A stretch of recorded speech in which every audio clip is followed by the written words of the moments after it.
Good morning, guys. Welcome back to Miranda Detailing. So in today's episode, we have this 87 Chevy Squarebody truck in for our full paint correction and a 1-year ceramic spray coating.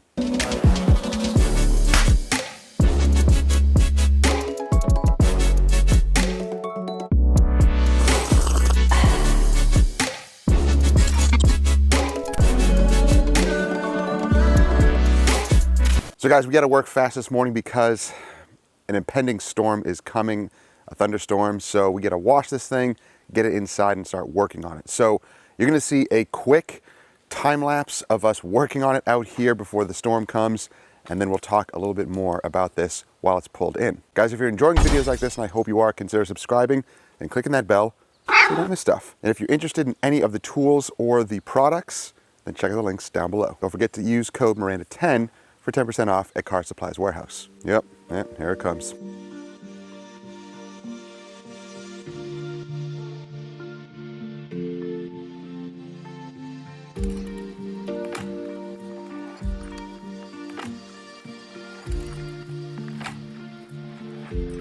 So let me interrupt this video for just a moment.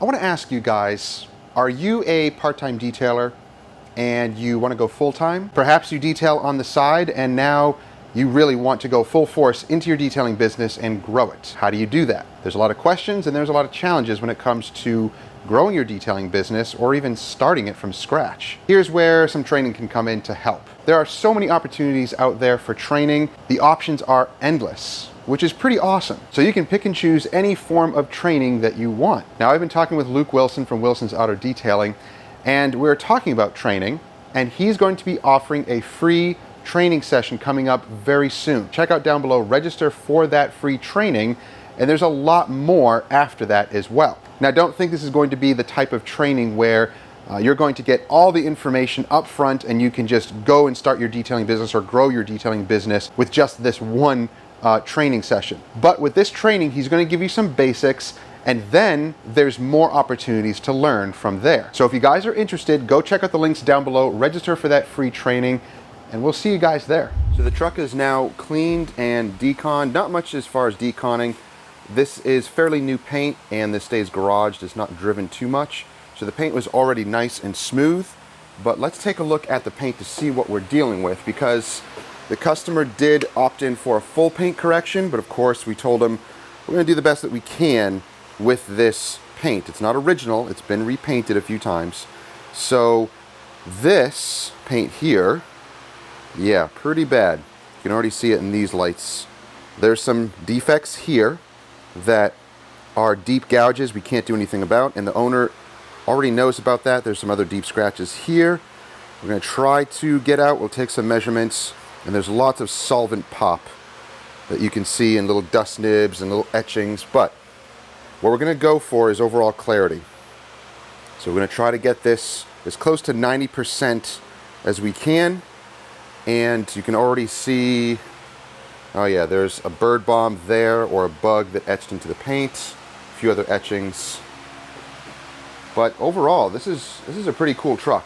Really, really nice. A lot of it is original, a lot of it is original, but there are some pieces that have been replaced. Of course, the wheels are not original.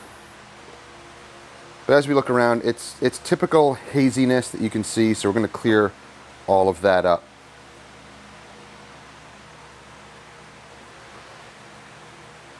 There's some weird areas here. I don't know what those are. Could just be dust nibs and haziness, but it's a little weird. We'll take some measurements there. But this is what we're looking at for today's job. So let's choose a combo, do a couple of tests, and see what will work best.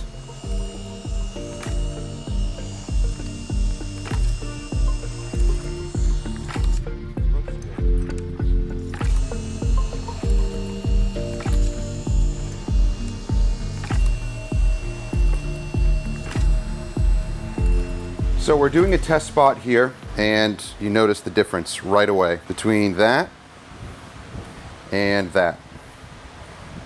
Awesome. It looks just a teeny bit hazy, or that could just be the way that the lights are reflecting, but yeah, it definitely looks clear and crisp. But yeah, I think it will need some refinement. Yeah, you can see. Not bad though. That's very, very minor hazing.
We are using a cutting pad and going back and forth between a compound and a polish to get the results that we need. There are some areas that are a little worse than others, some deeper scratches that we're trying to get out as much as possible, but I think we've achieved 90%.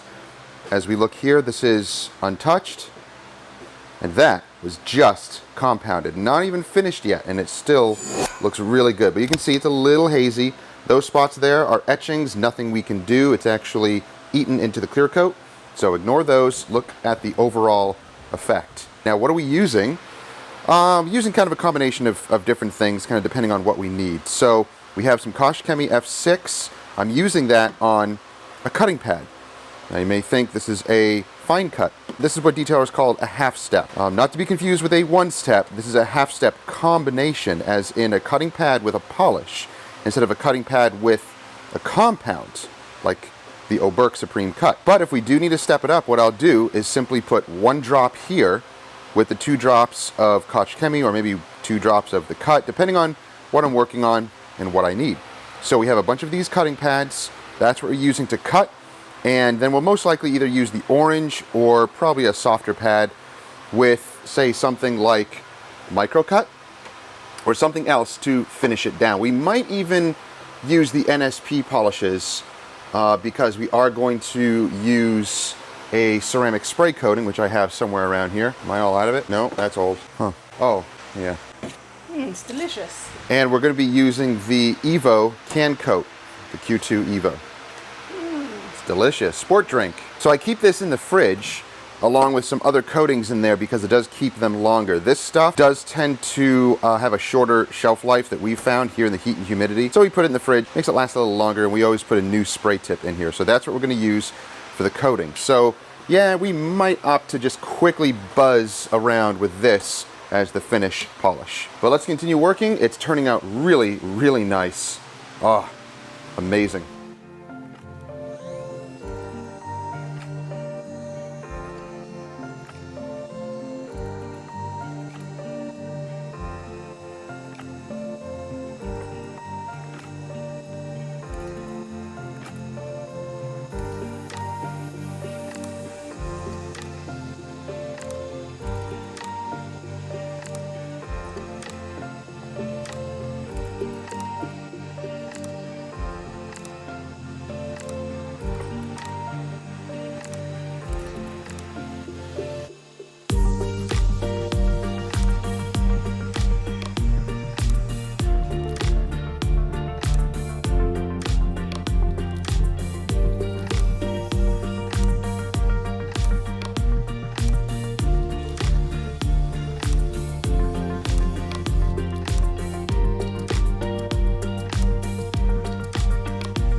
So the truck is looking awesome. We just finished polishing it. So we did a two-step basically. We had to compound it, we had to cut it, and then we polished it, and it is looking incredible. Oh yeah. Now look past some of those deeper defects. We achieved about 90% and it's looking incredible. Again, this was repainted, not the best finishing job. They left a lot of pigtails and around corners and edges and stuff. You can't get too close. We got the best that we could dealing with this situation. I mean, look at the paint. It does look incredible now. So what we're going to do is change it up a bit. I was going to install the can coat, but I have Pheonix Immortal. Now this is also a spray ceramic coating. So I'm going to apply this. It's just as easy as can coat. I'll demonstrate how to apply this. Now for this spray coating, you can apply it two different ways. You can apply it like a traditional ceramic coating with an applicator and go in, sections. You can actually go in big sections because this isn't a full-blown ceramic coating. It's a spray coating. So you get the benefits and the hydrophobics of a true coating, but it doesn't last as long. This can get up to a year's protection, and especially if it's maintained correctly. But I'm going to show you how to apply it with just 2 towels. Very, very easy. So what you want to do is spray directly into the towel. Make sure you're not getting any overspray. So I'm going to spray it off camera, but I'm going to basically pump it very close to the towel, just 4 shots. Now with those 4 shots, I should be able to cover about a quarter of this hood. And I can see it go on. You just apply it in circular motions or in straight lines, whichever is your preferred method. And you'll see it start to flash away very, very quickly.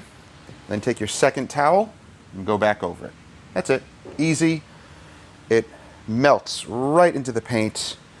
Just make sure to go over the area like you do a ceramic coating to make sure that it is all leveled and all removed. It's just as easy as that. So I'm going to do 4 more shots in the towel and go back and then go over this section here, the next quadrant. And you can crosshatch, you can do circular overlapping motions, again, whichever works for you. And your second towel will remove all the rest of the residue. So this will go very, very quick.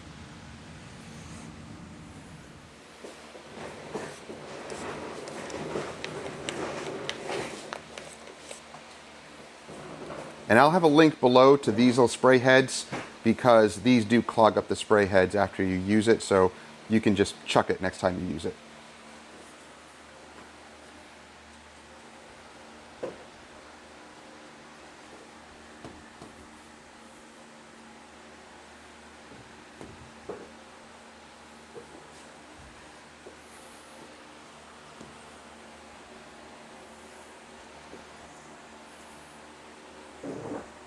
Just remember, don't over apply this product. Don't over apply any ceramic spray coatings. They go on, they will start to bond, they flash away immediately, and you don't have to worry about over applying them. One light coat is all you need. You don't even need to double up on this at all. One layer.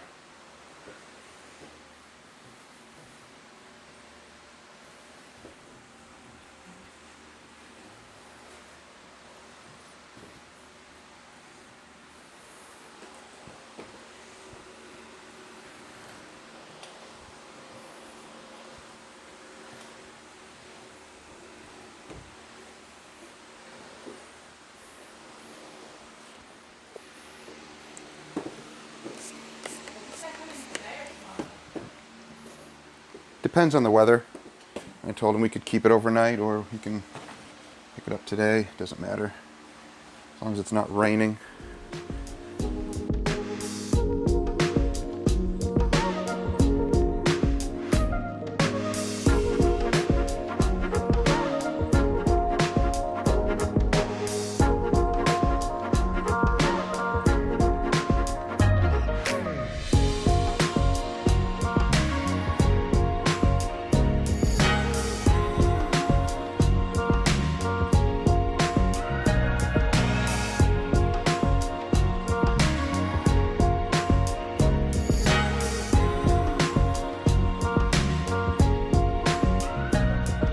So I'm working on this side and I want to show you guys what it looks like when it starts flashing away. You see right there? It basically just looks like a high spot. There will be some areas that have a little bit higher concentration. But here you simply take your finishing towel and you'll see it is starting to self-level itself. But when you do this, just help it along. Just a light touch. That's all it takes for this spray coating. For most spray coatings, that's how it works. That's it.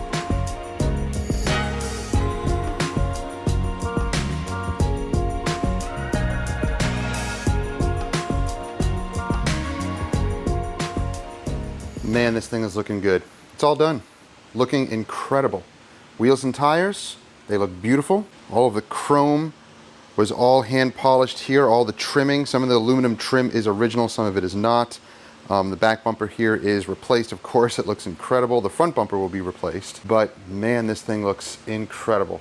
For the year and for the quality of the paint job is actually pretty good. It's just when the body shops try to finish doing wet sanding and all of that, they don't quite refine it well. So a lot of the bottom sections and some of the corners had pigtails that I couldn't even get to because of the type of corners that it is, and I don't know how much paint is there because I can't measure into a groove, unfortunately. So I just had to kind of finesse it and be very careful. That's just what you have to do with jobs like this. Go as far as you can, but look at the outcome. I mean, look how incredible it looks. You remember what it looked like before? You still got a deep, deep scratch there. I'm not going to try to dig out, but it looks incredible. Now you are seeing, see that? That's just a flare. That's a flare from my lens. I have little tiny chips in this lens already, unfortunately, but that's just what happens. It's a work camera and it gets chips in it sometimes. So that's why you see those little flares. See it right there. But if I change the angle, it goes away. But this thing is done, looks incredible, and hopefully the customer can pick it up today.